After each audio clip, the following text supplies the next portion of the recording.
বেশিরভাগ মানুষের মাথাটা নিচে, পাগুলা উপরের দিকে দিয়ে শুধু জিহ্বার অপরাধের কারণে ধাক্কাইতে ধাক্কাইতে তাকে জাহান্নামে নিক্ষেপ করা হবে, শুধু জিহ্বার অপরাধের কারণে। যারা আলোচনা করবেন ভবিষ্যতে মাঠে ময়দানে, মাশাআল্লাহ অনেক উলামায়ে কেরাম, আপনাদের অনেকের ইচ্ছা হলো যে হুজুর আমি ইখলাসের সাথে আলোচনা করব, আমি কোনো ভাইরাস যোগ্যতার আমি যাইতে চাই না, এরকম মাশাআল্লাহ অনেকের নিয়ত আছে। ভাইরাল নামক ভাইরাস যোগ্যতায় যারা আমাদের দেশে এখন অন্যতম যোগ্যতা নিয়ে আসতেছে, আমিও কিন্তু একজন ভাইরাস যোগ্যতায় মাশাআল্লাহ। একটু আগে একজন আমাদের বলছে, আল্লামা আরিফ বিন হাবিব 2 বার বলছে। আল্লামা যাদের নামে লেখা হয়, আমার নামে মনে করে লেখা, আল্লামার ব্যাখ্যাটা যে 100 জনের মধ্যে 90 জন দিতে পারবে না, এটা আমি ওভার শিওর এবং আত্মবিশ্বাস নিয়ে বলতেছি। কিন্তু বাস মাশাআল্লাহ বলা হচ্ছে আল্লামা। আল্লামা কি খায়? আপনারা যাদেরকে লিখছেন না, আমি শিওর তিনিও পারবেন আল্লামার ব্যাখ্যা দিতে, মানে আমাকে বলছেন, আমিও হয়তো পারবো না সুন্দর মতো ব্যাখ্যা দিতে। তো যারা দায়ী হবে, যারা আলোচক হবেন, যারা মুবাল্লিগ হবেন, বৈশিষ্ট্য কি থাকবে? 1 নম্বর বৈশিষ্ট্য আল ইখলাসু ফি আমালি। দাওয়াত দেওয়া এটা একটা আমল, এই আমলের মধ্যে ইখলাস থাকবে, এটা 1 নম্বর বৈশিষ্ট্য। নাসাইর হাদিস 3140 নম্বর হাদিস, এই হাদিসের মধ্যে আছে এক ব্যক্তি রাসূলুল্লাহ সাল্লাল্লাহু আলাইহি সাল্লামকে জিজ্ঞাসা করলেন, আরাআইতা রাজুলান গাজা ফি সাবিলিল্লাহি ইয়ালতামিসুল আজরা ওয়াদ যিকরা ফামা লাহু ইয়া রাসূলুল্লাহ। ইয়া রাসূলুল্লাহ, এক ব্যক্তি আল্লাহর রাস্তায় জিহাদ করে, তার উদ্দেশ্য হলো 2টা। 1 নাম্বার আল্লাহর কাছে সওয়াব কামাই করা, 2 নাম্বার মানুষ যেন তাকে বলে সে বড় মুজাহিদ। সে বড় কি? মুজাহিদ। হুজুর সে কোনো সওয়াব পাবে? নবীজি বললেন, লা শাইআ লাহু, সে কিছুই পাবে না। আ'আদাহা সালাসা মাররাত, 3 বার আল্লাহ নবীকে প্রশ্নটা করলেন, হুজুর সে কিছুই পাবে না, কিছুই পাবে না, কিছুই পাবে না। নবী বললেন, লা শাইআ লাহু, লা শাইআ লাহু, লা শাইআ লা, কিছুই পাবে না, কিছুই পাবে না, কিছুই পাবে না। প্রিয় ভাইরা, আমি আপনাদের সামনে বয়ান করতেছি, আমার উদ্দেশ্য আল্লাহর কাছ থেকে সওয়াব কামাই করা। আরেকটা উদ্দেশ্য, পুরা দুনিয়ার মানুষ ছিল আরে বেড়া একটা।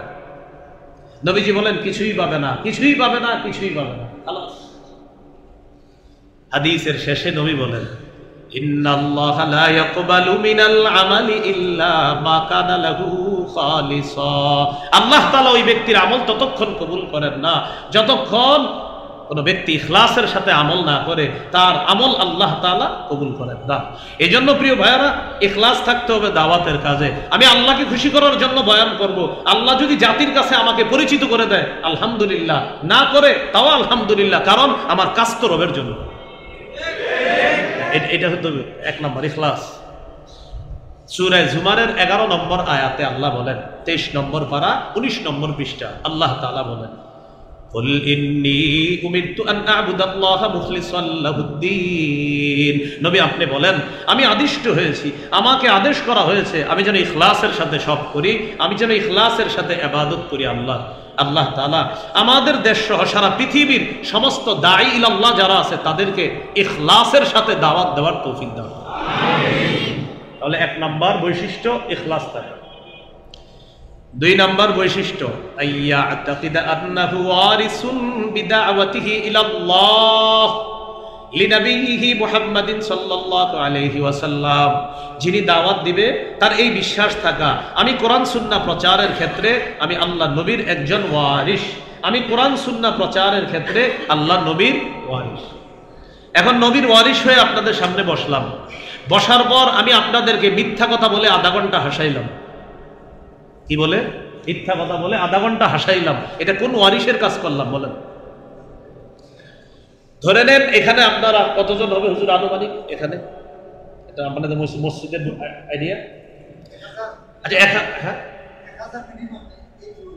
মিনিমাম 1000 মানুষ আছে। 1 মিনিট যদি আমি আপনাদের সামনে বয়ান করি, 1 মিনিটকে 1000 যদি করেন তাহলে কত মিনিট হবে? 1000 মিনিট। আমি আজকে আপনাদের সামনে বৈশা যদি 1 মিনিট ওয়াজ করে চলে যাইতাম, তাহলে একজনকে 1 মিনিট করে হলে 1000 জন 1000 মিনিট। এই 1000 মিনিটের হিসাব আল্লাহর কাছে আমার দিতে হবে। 1 মিনিট বয়ান করছি, কিন্তু 1 মিনিট, কিন্তু আপনারা প্রত্যেকের 1 মিনিট করে 1000 মিনিট, এই 1000 মিনিটের হিসাব আল্লাহর কাছে আমার দিতে হবে যে তুমি যে বয়ান করে আসলা 1 মিনিট, যদিও তুমি 1 মিনিট করছো, কিন্তু আমার বান্দা তো ছিল 1000 জন, এই 1000 জনের 1 মিনিট তুমি কি সঠিক পথে দাওয়াত দিছো না উল্টা পাল্টা কথা বলছো, আল্লাহর কাছে আমার হিসাব দিতে হবে। সূরা বনী ইসরাঈলের 36 নম্বর আয়াতে আল্লাহ বলেন, ইন্নাস সামআ ওয়াল বাসারা ওয়াল ফুআদা কুল্লু উলাইকা কানা আনহু মাসউলা। কান, চোখ, অন্তর, এগুলোর ব্যাপারে জিজ্ঞাসা করা হবে। সূরা ইয়াসিনের 65 নম্বর আয়াতে আল্লাহ বলেন, আল-ইয়াউমা নাখতিমু আলা আফওয়াহিহিম, আজ আমি তাদের মুখে মোহর মেরে দিব, ওয়া তুকাল্লিমুনা আইদিহিম, তাদের হাত কথা বলবে, ওয়া তাশহাদু আরজুলুহুম বিমা কানু ইয়াকসিবুন, তাদের পা সাক্ষী দিবে তাদের অপকর্মের ব্যাপারে। 24 পারা 17 নম্বর পৃষ্ঠার শেষ, 18 নম্বর পৃষ্ঠার শুরু, সূরা হামিম আস-সাজদার 20-21 নম্বর আয়াতে আল্লাহ বলেন, হাত্তা ইযা মা জাউহা শাহিদা আলাইহিম সামউহুম ওয়া আবসারুহুম ওয়া জুলুদুহুম বিমা কানু ইয়ামালুন, সেদিন আগুনের সামনে তাদের কান, তাদের চক্ষু, তাদের চামড়া তাদের বিরুদ্ধে সাক্ষী দিবে। যখন তারা আগুনের সামনে আসবে, তাদের কান, তাদের চোখ, তাদের চামড়াগুলো তাদের বিরুদ্ধে সাক্ষী দেবে। চামড়া, চামড়া ভাই, প্রতিদিন চামড়ার দিকে কয়েকবার তাকাবেন আর ভাববেন এই চামড়া আপনার বিরুদ্ধে সাক্ষী দিবে। সেদিন মানুষ চামড়াকে বলবে, কিরে চামড়া, লিমা শাহিদতুম আলাইনা, তুই কেন সাক্ষী দিলি আমার বিরুদ্ধে? মানুষ চামড়াকে বলবে, চামড়া জবাব দিবে, আনতাকানাল্লাহুল্লাযী আনতাকা কুল্লা শাই, যে আল্লাহ সবকিছুকে কথা বলাইতে পারেন, ওই আল্লাহ আমি চামড়াকে আজকে বাক শক্তি দান করেছে তোমার বিরুদ্ধে সাক্ষী দেওয়ার জন্য। ভাই, আমি আমার জবান দিয়ে আপনাদের এই মিনিটগুলা নষ্ট করতেছি কিনা আল্লাহ আমাকে জিজ্ঞাসা করছে। তিরমিজির হাদিস 2616 নম্বর হাদিস, রাসূলুল্লাহ সাল্লাল্লাহু আলাইহি সাল্লাম তার সাহাবীকে বলে, কুফা আলাইকা হাযা, এটা নিয়ন্ত্রণ করো, এটা। সাহাবী বললেন, হুজুর ইন্না লামুআখাযুনা বিমা নাতাকাল্লাম, হুজুর কথার কারণেও কি আমাদেরকে ধরা হবে? নবীজি জবাব দিলেন, হাল ইয়াকুবুন নাসা ফিন-নারি আলা বুজুহিহিম আও আলা মানাখিরিহিম ইল্লা হাসাইদু আলসিনাতিহিম, বেশিরভাগ মানুষের মাথাটা নিচে, পাগুলা উপরের দিকে দিয়ে শুধু জিহ্বার অপরাধের কারণে ধাক্কাইতে ধাক্কাইতে তাকে জাহান্নামে নিক্ষেপ করা হবে, শুধু জিহ্বার অপরাধের। প্রিয় শ্রোতা ভাইয়ারা, আপনারা কষ্ট নিচ্ছেন না তো? কথাগুলা কি বাস্তব কিনা? আপনি এই কষ্ট নেন না, হুজুর আপনি কি কাউকে ইঙ্গিত করছেন? আল্লাহর কসম আমি কাউকে ইঙ্গিত, আমাকে ওয়াজগুলা করতেছি, আজকের ওয়াজ পুরাটা আমাকে, দাঈ ইলাল্লাহর ওয়াজ আমাকে করতেছি। তো আমার জবান এটা খুব নিয়ন্ত্রণ করতে হবে। তিরমিজির হাদিস 2406 নম্বর হাদিস, উকবা ইবনে আমির রাদিয়াল্লাহু তাআলা আনহুর বর্ণনা, আমি নবীজিকে জিজ্ঞাসা করলাম, মান নাজাত, হুজুর মুক্তির উপায় কি একটু আমাকে বলেন। নবীজি বললেন, মুক্তির উপায় 3টি, মুখস্থ করি। মুক্তির উপায় কয়টি? মুক্তির উপায় কয়টি? 1 নাম্বার, আমসিক আলাইকা লিসানাক, তোমার জবান নিয়ন্ত্রণ করবা, এটা 1 নাম্বার উপায়। জবান নিয়ন্ত্রণ করবা, এটা 1 নাম্বার উপায়। 2 নাম্বার, ওয়ালিয়াসাকা বাইতুক, তোমার ঘর যেন তোমার জন্য প্রশস্ত হয়। কাজে আছেন, ভালো কথা, কাজ নাই বাসায় থাকবেন, বাহিরে আড্ডাবাজি করবেন না। নবী বললেন তোমার ঘর তোমার জন্য যেন প্রশস্ত হয়। আপনি 6টা 7টায় বাসায় যাওয়ার কথা, স্ত্রী ফোন দিয়েছে, কি ব্যাপার, আপনি কোথায়? 6টায় আপনার অফিস শেষ, বাসায় আসতে সর্বোচ্চ আপনার 7টা বাজার কথা, 11টা 10টা বেজে গেল, আসেন না এখনো? কয় বন্ধুদের সাথে আছি। না, নবী বলছে ওয়ালিয়াসাকা বাইতুক, কাজ আছে কাজে থাকো, কাজ নাই ঘরে থাকো, এটা তোমার মুক্তির উপায়। ঘরে আর কাজে যদি না থেকে অন্য কোথাও যাই, আমরা নেশার মধ্যে জড়িয়ে যেতে পারি।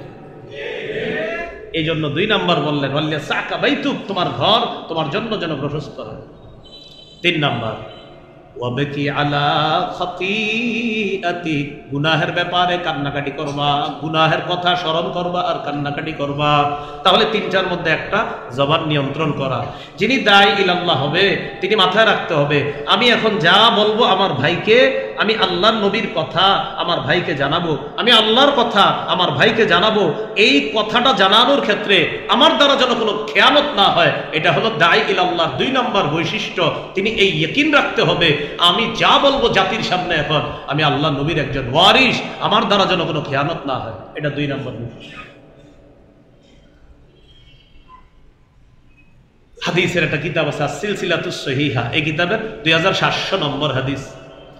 বিদায় হজের ভাষণে রাসূল সাল্লাল্লাহু আলাইহি সাল্লাম বলেন, ইয়া আইয়ুহান নাস ইন্না রাব্বাকুম ওয়াহিদ, হে মানুষ তোমাদের রব একজন।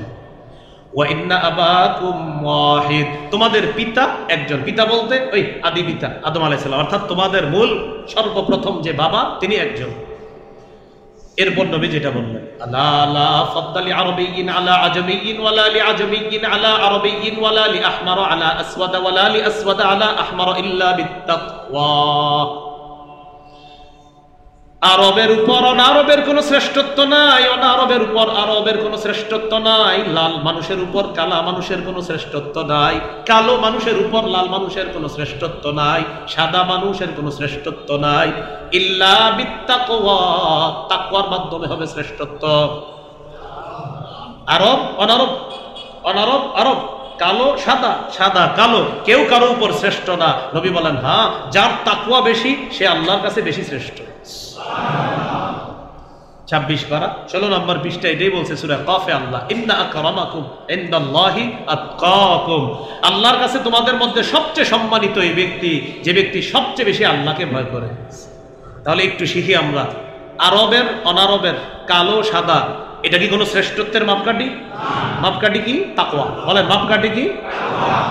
এটা বলার পর নবীজি বললেন, আচ্ছা শোনো, হাল বাল্লাগতু, আমি কি আমার তাবলীগটা তোমাদের কাছে পৌঁছেছি?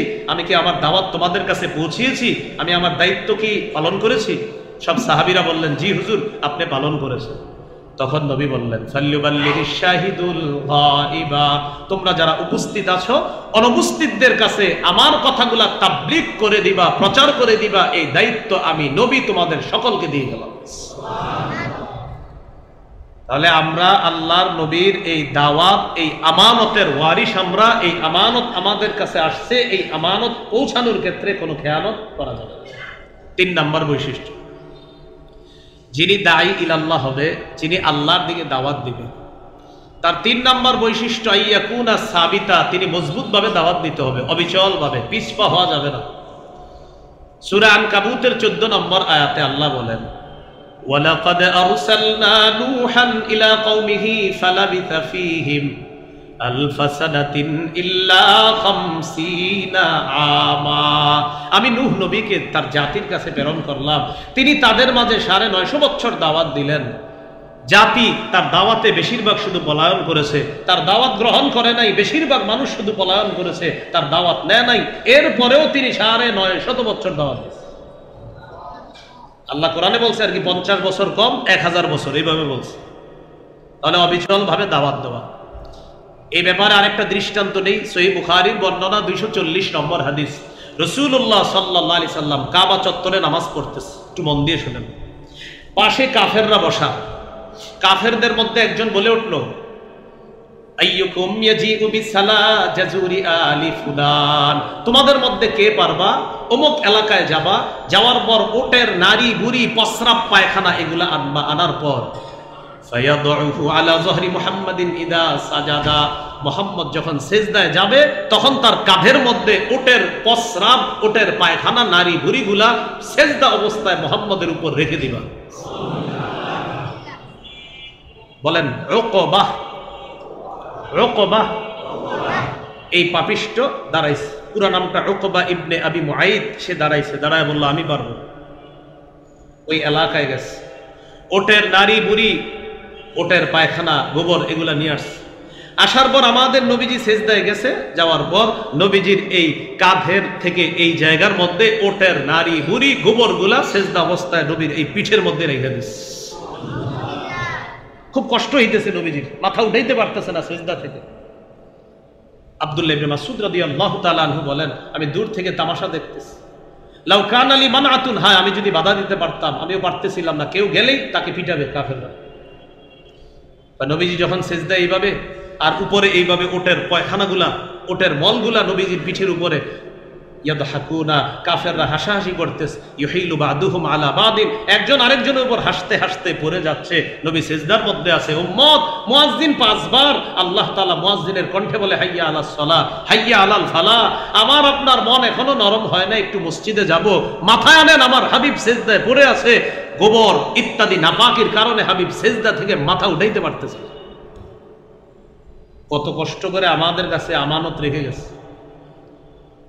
ফাতেমা রাদিয়াল্লাহু তাআলা আনহা আয়েশা নবীজির উপর থেকে এই নাপাকিগুলা সরাইছে, এরপর নবী মাথা উঠাইছে। দাওয়াতের কাছ থেকে নবী পিছপা হন নাই। দায়ী 3 নম্বর বৈশিষ্ট্য ইয়াকুনা সাবিতা, মজবুত ভাবে অটল থেকে দাওয়াতের কাজ করা। 4 নাম্বার, বলেন আমার সাথে, কথার কষ্ট, কর্মের কষ্ট সহ্য করার মানসিকতা থাকা।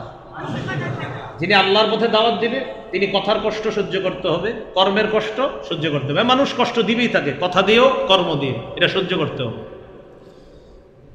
সূরা আনআমের 34 নম্বর আয়াতে আল্লাহ বলেন, ওয়ালাকাদ কুযযিবাত রুসুলুম মিন ক্বাবলিকা ফাসাবারু আলা মা কুযযিবু ওয়া উযু হাত্তা আতাহুম নাসরুনা। নবী, কাফেররা আপনাকে মিথ্যাবাদী বলে, কষ্ট নিয়েন না। আপনার পূর্বে সব রসুলদেরকে মিথ্যাবাদী বলা হয়েছে, কষ্ট দেওয়া হয়েছে। তারা এই মিথ্যাবাদী বলার পরেও সহ্য করেছে, কষ্টগুলা তারা সহ্য করেছে। এক পর্যায়ে আমার সাহায্য তাদের কাছে আসছে, আপনার কাছেও আমার সাহায্য আসবে। তাহলে মিথ্যাবাদী বলছে, আল্লাহ বলছে, সান্ত্বনা দিচ্ছে, কষ্ট নিয়েন না। আপনার পূর্বে রসুলদেরকে মিথ্যাবাদী বলা হয়েছে, তারা ধৈর্য ধরেছে। আপনার পূর্বে রসুলদেরকে কষ্ট দেওয়া হয়েছে, তারা ধৈর্য ধারণ করেছে। আপনাকেও তারা কষ্ট দিবে, আপনাকে তারা মিথ্যাবাদী বলবে। হাবিব, আপনি কষ্ট নিয়েন না। এই যুগেও দেখবেন এক ব্যক্তি কোরআনের আলোচনা করতেছে বসে বসে, পাশ থেকে একজন এসে কয়, হুজুর আপনি এটা না কই আরেকটা কন, এটা না বলে আরেকটা কন। বেচারার মাইক কেড়ে নিচ্ছে জাতি। উনি কোরআনের কথা উনি বলতেছে, আমি তো কোরআনের কথাই বললাম ভাই। তো কেন আপনি এই বিষয় ছাড়া আর কোনো বিষয় নেই? আরে উনি তো কোরআনের বিষয় বলতেছে, আরেক বিষয় আরেক হুজুর বলবে, সমস্যা কি? ওনারা এটাই বলতে দেন। মাইক কেড়ে নিচ্ছে। মাইক কেড়ে নেওয়াটা আবু জাহেল উতবা সাইবাদের বৈশিষ্ট্য, আর সহ্য করাটা নবীর বৈশিষ্ট্য।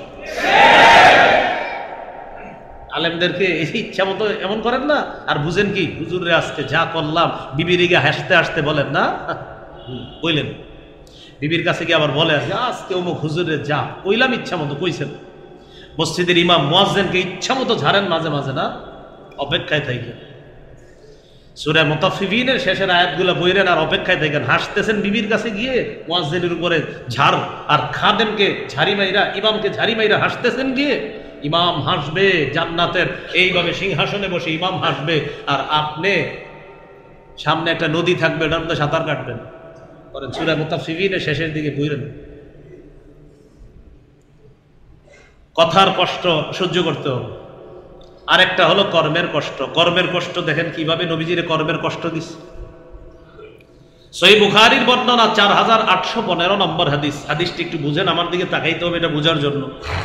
কাবা চত্বরে নবীজি আছে।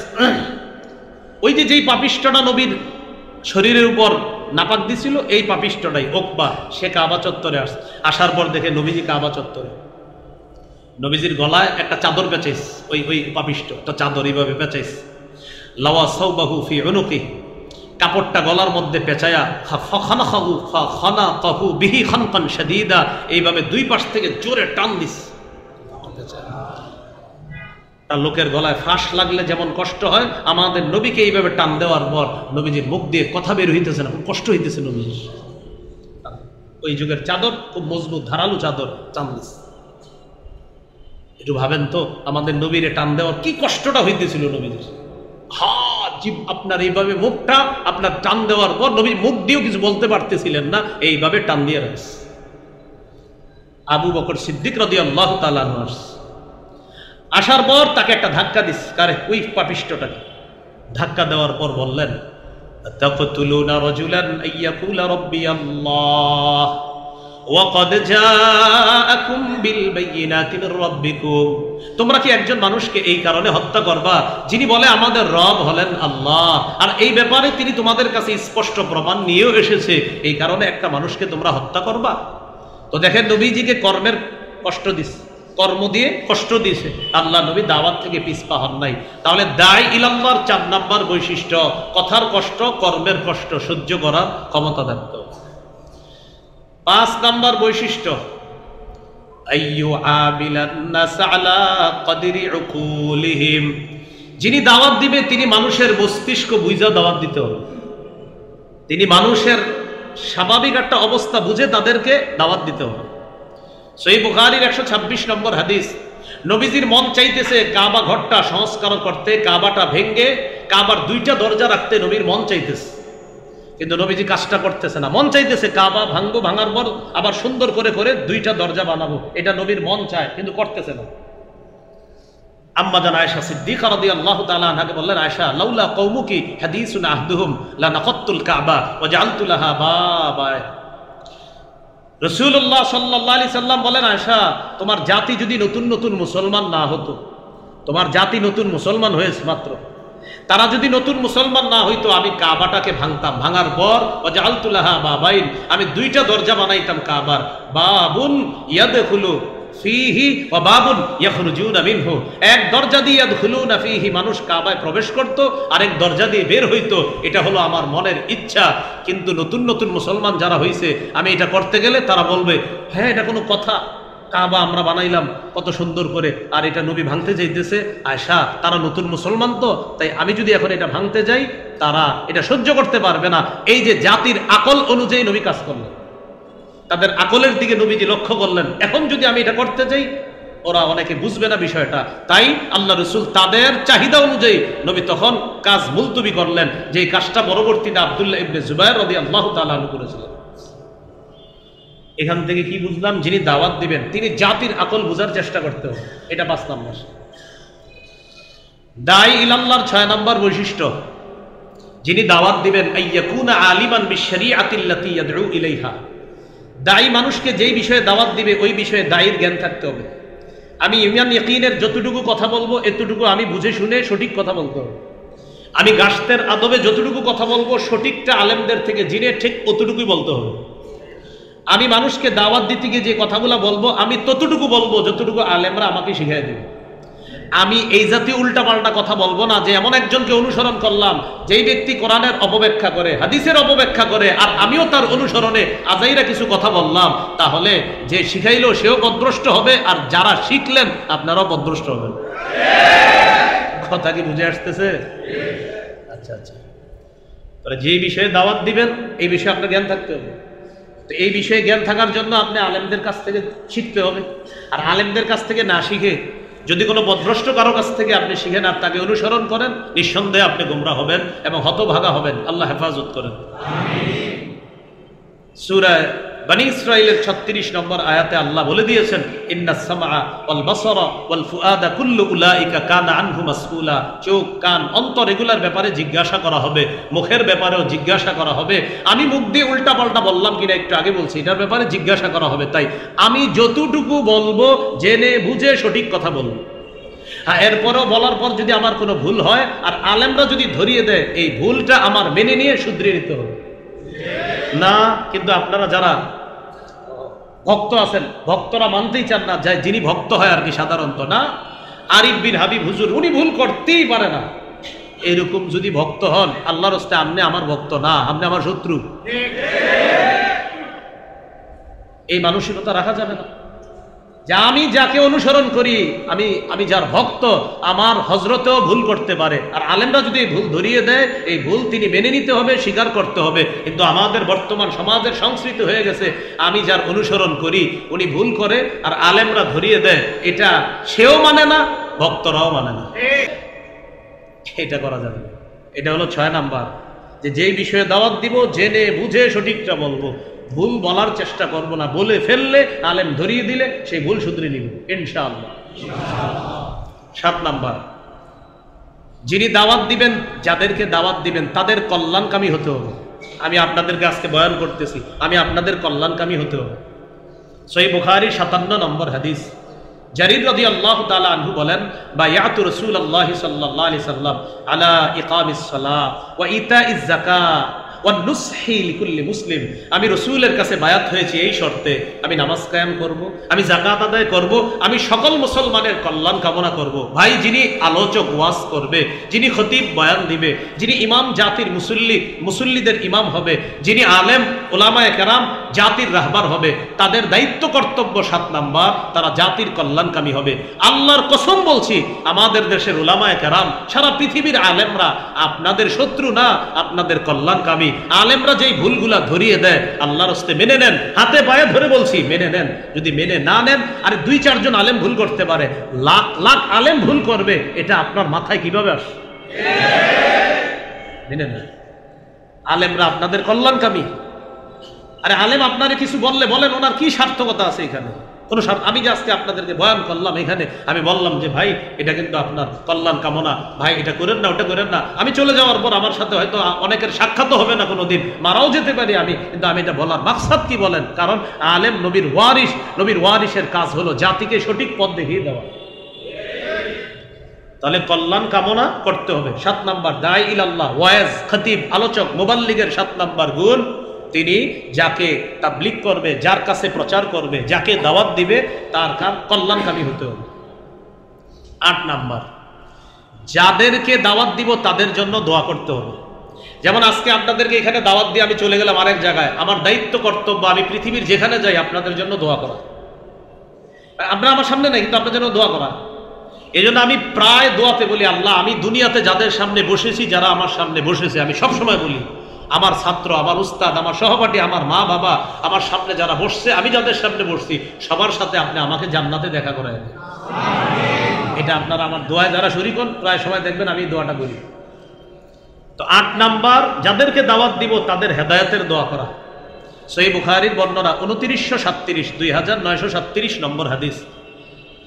নবীজিকে বলা হলো, হুজুর, দাউস গোত্র নাফরমান, তাদের বিরুদ্ধে বদদোয়া করেন। হুজুর, দাউস গোত্র নাফরমান, তাদের বিরুদ্ধে বদদোয়া করেন। আমাদের নবী বললেন, আল্লাহুম্মা হাদি দাউসা ওয়াতি বিহিম, আল্লাহ দাউসকে আপনি হেদায়েত দান করেন। ভাই, আমার কথাটা বুঝেন, হুজুর দাউস গোত্র নাফরমান, তাদের বিরুদ্ধে বদদোয়া করেন। নবীজি বললেন, আল্লাহুম্মা হাদি দাউসান, আল্লাহ দাউসকে হেদায়েত দান করেন। দেখেন আমাদের নবী কত মায়া।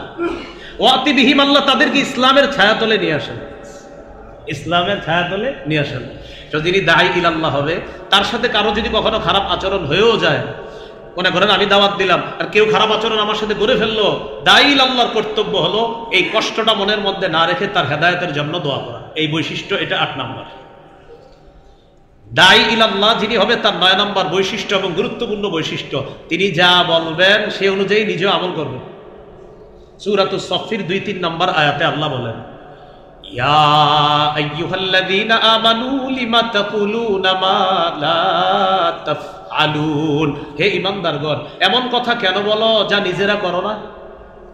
কাবুরা মাকতান ইনদাল্লাহি আন তাকুলু মা লা তাফআলুন, যা নিজেরা তোমরা করো না, এই কাজটা, এই কথাটা বলা, এটা ঘোরতর অপরাধ।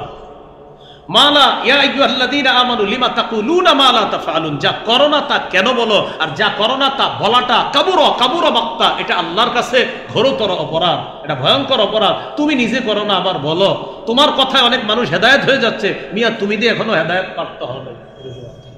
তাহলে দাঈর 9 নম্বর গুরুত্বপূর্ণ বৈশিষ্ট্য, তিনি যা বলবে সে অনুযায়ী নিজে আমল করবে। সূরা বাকারার 44 নম্বর আয়াতে আল্লাহ বলেন, আতা'মুরুনান নাসা বিল বির ওয়া তানসাউনা আনফুসাকুম, আরে তোমরা মানুষকে কল্যাণের আদেশ করো আর নিজেরা নিজেদেরকে ভুলে যাও। এটা কেমন কথা? যেমন মনে করেন মাগরিবের পরের ওয়াজ ধরার জন্য আমি মাগরিব পড়লাম না, নাউজুবিল্লাহ বলেন, মাগরিবের পরে আজকে ওয়াজ না, তা আমি যদি মাগরিবটা না পড়ি, আরে মাগরিবটা পড়লে তো ওয়াজটা ধরতে পারবো না, না ধরলেও গরম হবে না পকেটটা, এরকম যদি নিয়ত থাকে, হ্যাঁ, না না, মাগরিবের পরে বয়ান ধরতে হবে, যেমনি নামাজ চাইলে যাক, ওয়াজ না যাক, এটা হবে না। এটা না ভাই, আমি মাগরিব পড়ছি, আবার আপনারা খারাপ ধারণা করেন না, কুরবিটোলা মসজিদে আমি মাগরিব করে আসছি, হাসপাতাল মসজিদে।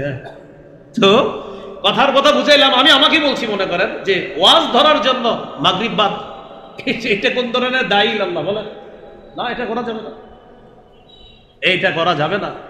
ওয়াজ একটা মিস হলে হোক, মাহফিল মিস হলে হোক, নামাজ মিস করার কোনো সুযোগ নাই, এটা মিস করা যাবে না। আল্লাহ আমাদেরকে বুঝার তৌফিক দান করুন। অনেক সময় মোটর সাইকেল নিয়ে মাগরিবের সময় আলোচককে রিসিভ করতে যায়। হুজুর 30 জন মোটর সাইকেল নিয়ে যায় মাগরিবের সময় আলোচককে রিসিভ করতে। ভাইরাল আলোচক, 30টা মোটর সাইকেল যদি না যায় দেখতেও তো খারাপ। তো গেছে আনতে হুজুর, আনতে যাওয়ার পর এরা মাগরিব মসজিদে হয়ে যাচ্ছে, মসজিদে ঢুকে না কেন? যদি ঢুকি হুজুর যদি চলে যায়, মাগরিব যাক হুজুর না যাক। না, এটা করবেন না। এটা কেন করে না জানেন? হুজুর চলে গেলে কয়েকটা ক্ষতি আছে। হুজুর যদি চলে যায় তাহলে আমাদের 15টা মোটর সাইকেল সামনে থাকতো, 15টা পিছনে, হুজুরের গাড়িটা থাকতো মাঝখানে। এখন হুজুর যদি চলে যায় আমাদের এই শোডাউনটা হলো না, এটা 1 নম্বর ক্ষতি।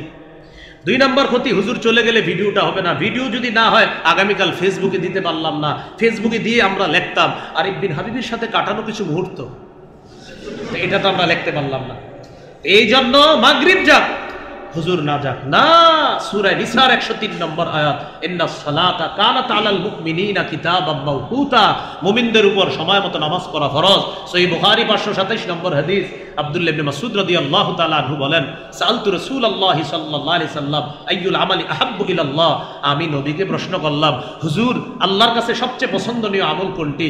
নবীজি বললেন, আস-সালাতু আলা ওয়াক্তিহা, সময় মতো নামাজ পড়া। ভাই এই মানসিকতা রাখবো, কর্তৃপক্ষ যারা হব আমরা মাগরিবের সময়, এটা এখানে ঢাকা শহর সমস্যা হয় না, দেশ গ্রামে সাধারণত এটা তো হয়তো আপনারা অনেকে দেশ গ্রামেরও আছেন যারা মাহফিল করেন। কর্তৃপক্ষকে বলছি, আপনারা মাগরিবের সময় যাদেরকে মোটরসাইকেল দিয়ে পাঠান আলোচককে রিসিভ করতে, ঠিক আছে মাশাআল্লাহ পাঠাইছেন, বলে দিবেন শোনো মাগরিবের সময় হবে, নামাজটা পড়ে নিবা। আলোচককে ফোন করে বলবা, হুজুর আমরা মসজিদে ঢুকলাম মাগরিব পড়ার জন্য, আপনিও কোথাও মাগরিব পড়ে নেন, অথবা ওই জায়গায় এসে একটা মসজিদ আসে, ওই মসজিদটা আপনিও মাগরিব পড়েন। কি সাহস করে বলা যাবে তো ইনশাআল্লাহ? এই হলো আপনার দায়ী ইলাল্লাহ 9 নম্বর বৈশিষ্ট্য। আমি যা বলবো তা আমারও পালন করতে হবে। তো আমি আপনাদেরকে নামাজের ওয়াজ করলাম, আমি যদি এটা না পড়ি তো হলো না তো বিষয়টা। এই জন্য 9 নম্বর গুরুত্বপূর্ণ বৈশিষ্ট্য। রাসূলুল্লাহ সাল্লাল্লাহু আলাইহি সাল্লামের একটি হাদিস আমরা সবাই মনে রাখবো, বিশেষ করে আমি যেন সারা জীবন মনে রাখতে পারি, আমার জন্য দোয়া করবেন, এবং যারা আলোচনা করে তারা যেন মনে রাখতে পারে। রাসূলুল্লাহ সাল্লাল্লাহু আলাইহি সাল্লাম বলেন, রাআইতু লাইলাতান উসরিয়া বি রিজালান তুকরাজু শাফাহুহুম বিমাকারিজা মিনান নার। আমি মেরাজের রাতে রওনা করলাম, যাওয়ার সময় একদল মানুষের পাশ দিয়ে আমি অতিক্রম করলাম, দেখি তাদের জিহ্বা, তাদের ঠোঁটগুলা আগুনের কেচি দ্বারা কাটা হচ্ছে। তো আমি যখন দেখলাম তাদের ঠোঁট এইভাবে কাটা হচ্ছে, আমি প্রশ্ন করলাম, জিবরিল এরা কারা? জিবরিল আমিন জবাব দিলেন, হা উলাই খতাবা ও উম্মতিক, হুজুর এরা আপনার উম্মতের বক্তারা, এরা আপনার উম্মতের বক্তা, আপনার উম্মতের আলোচক। আল্লাযীনা ইয়ামুরুনা আন-নাসা বিল বির, যারা মানুষকে সৎ কাজের আদেশ করত, ওয়ায়ানসাউনা আনফুসাহুম, কিন্তু নিজেদেরকে ভুলে যাইতো, নিজেরা আমল করতো না। হুজুর এরা তারা, এরা আপনার উম্মতের খতিব বক্তারা, ওই বক্তা যারা মানুষকে সৎ কাজের আদেশ করত, নিজেরা অসৎ পথে চলতো, নিজেদেরকে ভুলে যাইতো, জাতিকে ভালো কাজের কথা বলতো, নিজেরা ভালো কাজ করতো না। হুজুর কিয়ামত পর্যন্ত এইভাবে আগুনের কাঁচি দ্বারা তারা তাদের জিহ্বা ঠোঁট এগুলো কাটতে থাকে। ভাই মনে থাকবে তো ইনশাআল্লাহ? আল্লাহ আমাদেরকে মনে রাখার তৌফিক দান করেন। এই হলো দাওয়াতের কাজ, সবাই করতে হবে। নবী সবাইকে দায়িত্বটা দিয়ে গিয়েছেন, সবাই করব ইনশাআল্লাহ। কিভাবে করব বলেন? আলেমদের পরামর্শে, বলেন উলামায়ে কেরামের পরামর্শে। উলামায়ে কেরাম যেদিকে থাকবে আমরাও সেদিকে থাকবো ইনশাআল্লাহ। আগামী 31শে জানুয়ারি, 1-2 ফেব্রুয়ারি আমরা আলেমদের নেতৃত্বে উলামায়ে কেরামের কাছ থেকে দ্বীন শিখার উদ্দেশ্যে, দাওয়াত শিখার উদ্দেশ্যে টঙ্গীর মাঠে উপস্থিত হওয়ার চেষ্টা করব ইনশাআল্লাহ। এখন এই সিদ্ধান্ত আছে 31 জানুয়ারি, 1-2 ফেব্রুয়ারি, পরিবর্তন হয়নি। তো এই ইনশাল্লাহ আমরা এই নিয়তে আমরা দাওয়াত শিখব, আমরা তাবলীগের কাজ শিখব, আমরা আলেমদের সাথে যাব, আমরা প্রমাণ করব আল্লাহকে, আমরা দেখাবো আল্লাহ, আমরা উলামায়ে কেরামের কাছে আসি, তাদের সাথে আসি, আমরা তাদের থেকে শিখব। আল্লাহ তৌফিক দান করেন।